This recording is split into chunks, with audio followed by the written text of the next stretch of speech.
Yo, salut à tous, c'est Locan, bienvenue dans cette vidéo. Aujourd'hui, on va parler d'iOS 14 puisque c'est le jour de sortie de la version finale d'iOS 14 pour votre iPhone, iOS 14 pour votre iPad, iPadOS 14 pour votre télé, tvOS 14 et vraisemblablement pour votre HomePod. Peut-être qu'il y aura une petite mise à jour, je crois qu'il y a un WatchOS 7 également. Bref, le sujet de cette vidéo, c'est de vous présenter les nouveautés que je trouve importantes dans iOS 14 et également de faire un petit addendum au What's on my iPhone, What's on my Springboard qui vous présentait les applications que j'utilisais sur mon iPhone et de quelle manière je les utilisais en début d'année, mais avec iOS 14, la disposition change beaucoup. Commençons cette vidéo par les points remarquables d'iOS 14. La première des choses, évidemment, c'est les widgets sur l'écran d'accueil. Alors, ça peut vous permettre de faire des écrans d'accueil, des springboards qui vont être totalement personnalisés, se mettre à jour au cours de la journée, comme un widget météo, par exemple, qui vous évitera de lancer l'application météo tout au long de la journée pour voir l'évolution de la météo. Vous avez juste votre widget et boum, votre widget sur votre écran d'accueil, pas dans le petit dashboard qui était caché précédemment, directement sur l'écran d'accueil à côté de vos autres applications, vous permettra de savoir tout simplement l'évolution de la météo, l'évolution de vos calendriers et de vos rendez-vous tout au long de la journée, vos rappels divers et variés, et je ne désespère pas que les développeurs tiers puissent faire des trucs très sexy avec ça. L'autre nouveauté majeure, c'est la bibliothèque d'applications. C'est ce qui va vous permettre d'avoir toutes vos applications rangées dans des tiroirs et des petits compartiments bien comme il faut, comme fait Android depuis des années, mais encore une fois, c'est une bonne nouveauté puisque c'est une très bonne idée qu'a eu Android de faire ça il y a des années, de pouvoir réellement organiser toutes ces applications sur l'écran d'accueil et en plus de pouvoir avoir dans un gros fourre-tout, on va dire ça comme ça, toutes les applications qui sont installées sur votre iPhone. Il manque juste, en complément des deux, la possibilité de mettre des applications exactement où on veut et pas forcément alignées par en haut à gauche. Une autre nouveauté très sympa, c'est le fait qu'il y ait moins d'intrusion quand vous êtes en train de faire quelque chose sur votre iPhone ou votre iPad. Quand vous recevez un appel, par exemple, l'appel ne va pas prendre tout votre écran et bloquer tout ce que vous étiez en train de faire précédemment. Ça va juste s'afficher sous forme d'un bandeau, d'une bannière en réalité, en haut de votre iPhone avec la petite image, le nom de la personne qui vous appelle et la possibilité de décrocher ou raccrocher directement. Si vous voulez zapper l'appel, pouf, vous slidez vers le haut et vous continuez de faire ce que vous étiez en train de faire. Une autre fonctionnalité très pratique, c'est le Picture in Picture. Vous êtes en train de faire un FaceTime ou de regarder une vidéo, c'est directement intégré au système cette fois. Vous pouvez faire un Picture in Picture et aller dans votre calendrier ou dans vos rappels ou dans vos photos en même temps que vous êtes en train de faire un FaceTime avec quelqu'un pour partager des informations ou des notes de votre prochain voyage, par exemple, en même temps que vous êtes en train de les partager avec mamie sur FaceTime. Pourquoi on prend toujours l'exemple de mamie sur FaceTime avec votre copain, votre copine sur FaceTime, avec vos amis sur FaceTime, mais mamie sur FaceTime, j'avoue, c'est classe. L'application Message, maintenant, vous permet d'épingler les conversations que vous trouvez les plus pertinentes. En réalité, moi, je trouve que ça fait perdre beaucoup de place, puisque là où vous auriez eu 3, 4, 5 conversations, vous aurez juste 2 lignes avec des gros icônes. C'est un petit peu dommage, mais je comprends parfaitement que ça puisse satisfaire pas mal de personnes. Moi, j'ai 3 conversations d'épinglées en haut, comme ça les met toutes sur une ligne, et ça me permet d'avoir rapidement en haut de tout ça les conversations des personnes à qui j'écris le plus, ou tout du moins pour qui les conversations sont les plus importantes. Toujours dans Message, quand vous faites une conversation de groupe, vous allez avoir la possibilité de mentionner une personne. Mettons que vous êtes dans une conversation de groupe avec quelqu'un qui s'appelle Locan, un Steven, un Kevin et un Brandon. Hey, youpla boum, j'ai toujours rêvé d'être dans un boys band, et vous pouvez répondre à Kevin en tapant juste Kevin et votre message après, et ça mentionnera automatiquement Kevin au moment où le message sera posté dans le groupe. Que ça soit en groupe ou en individuel, les réponses à un message, c'est de la balle. Vous envoyez plusieurs messages, à quelqu'un vous envoie plein de messages, ça arrive les gens comme ça qui envoient beaucoup trop de messages, et vous voulez répondre à un message en particulier, un petit j'amène des sushis ou on prend des burgers par exemple, au milieu de à quelle heure on se rejoint et où on va manger, où on se retrouve plutôt. Vous pouvez rester appuyé sur le message concerné, sushi ou burger, clac, et là vous tapez votre réponse, et du coup ça va emboîter les 2 petits messages, sushi ou burger, j'ai pas trop envie de faire ni l'un ni l'autre, je propose une raclette, parce que vous êtes quelqu'un de goût qui aime le fromage. Petite parenthèse, c'est pas la nouveauté, c'est pas une vraie grosse nouveauté, mais si vous avez des AirPods Pro, il y a une fonctionnalité de audio spatial, alors spatial audio en anglais, qui est absolument bluffante. Vous mettez vos AirPods Pro, vous lancez un film ou une série, et vous allez, quand vous tournez la tête ou quand le téléphone bouge autour de vous, l'audio, ça fait exactement comme si l'audio venait du téléphone en réalité. Et ça, c'est bluffant. Je sais pas comment tactiquement Apple réalise cet exploit, mais c'est incroyable de réalisme. On dirait vraiment que vous êtes entouré d'enceintes et quand vous tournez la tête, réellement, le son continue de venir de devant comme dans la vraie vie. Sauf que là, c'est les écouteurs qui réalisent automatiquement un différentiel pour avoir du son plus d'un côté, plus de l'autre.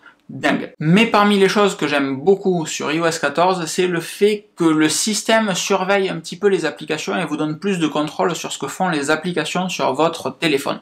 J'en veux pour exemple le petit point qui va s'afficher en haut de votre iPhone, en haut de l'écran de votre iPhone, orange si vous utilisez le micro, vert si une application utilise votre caméra, et ça c'est très bien, très bien. Vous allez avoir également la notification qui va vous indiquer qu'une application a utilisé le presse-papier de votre téléphone. Vous êtes en train de copier, vous copiez un texte dans Safari par exemple, et ce texte que vous avez copié, vous allez aller le coller dans Messages, mais peut-être que plus tard vous allez aller vous balader sur une application tierce comme YouTube, et là ça va vous afficher, hey, YouTube a utilisé le presse-papier et a copié le presse-papier. C'est pas pour autant que le presse-papier va être copié sur l'écran de l'application, mais ça vous informe que YouTube a lu ce que vous aviez dans le presse-papier.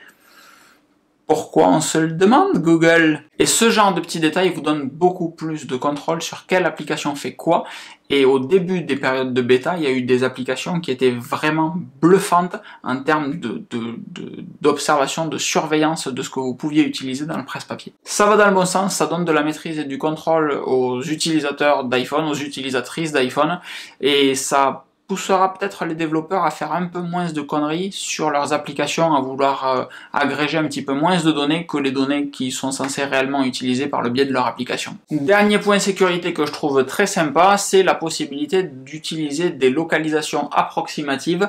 Pour une application météo, ça prend tout son sens en fait. Il y a peu d'applications qui ont besoin de connaître réellement votre position précise, sauf Plan, Maps, Waze et autres applications de GPS, réellement de navigation. L'immense majorité des applications, connaître votre position approximative, ça leur suffit pour bien fonctionner. Une application de météo, encore une fois, un navigateur web n'a pas besoin de connaître votre position précise. Rappel, photo, etc.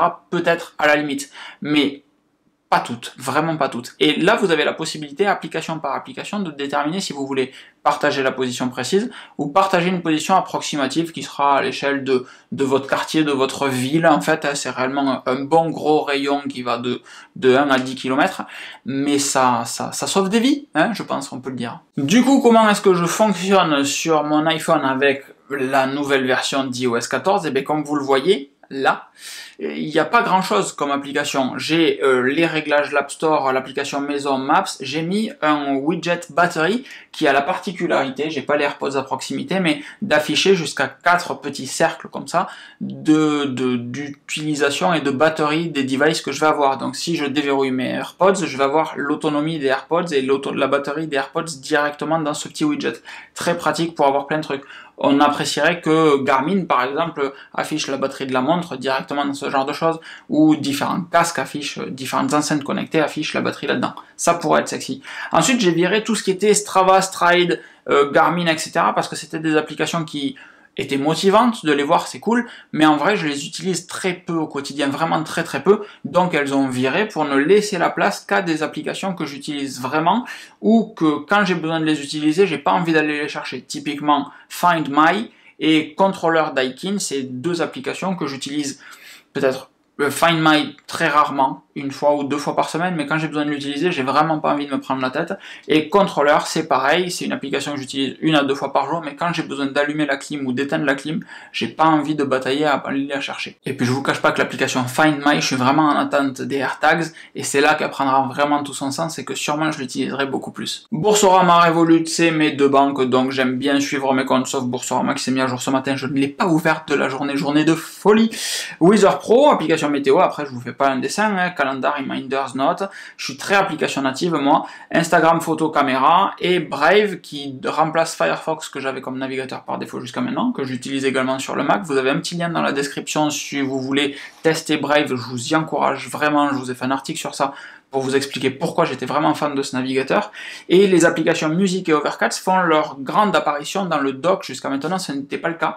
Vous notez qu'il manque une application qualifiée de classique, c'est Mail. J'ai viré les mails, je ne fais du mail maintenant que quand je suis devant un ordinateur avec un clavier. Je ne perds plus de temps à traiter des mails en déplacement, ça ne m'intéresse pas en fait. Je ne le fais que sur l'ordinateur. Donc mon téléphone, réellement maintenant, se limite à faire des petits trucs rapides en dépannage. Et ça va dans la tendance que j'avais ces derniers mois, en fait, de ne me servir du téléphone qu'en dépannage de temps en temps, et de réellement faire des choses sur l'ordinateur. Moins de temps d'écran, moins de temps d'iPhone, du moins. iOS 14, c'est cool, ça a été annoncé lors de la keynote de hier, du special event de hier. Prochainement, il y a des nouvelles iPads qui arrivent, des nouveaux iPads, il y en a qui disent au féminin, au masculin, on peut dire les deux, hein. C'est un mot anglais, ce n'est pas genré en français, on dit ce qu'on veut les enfants.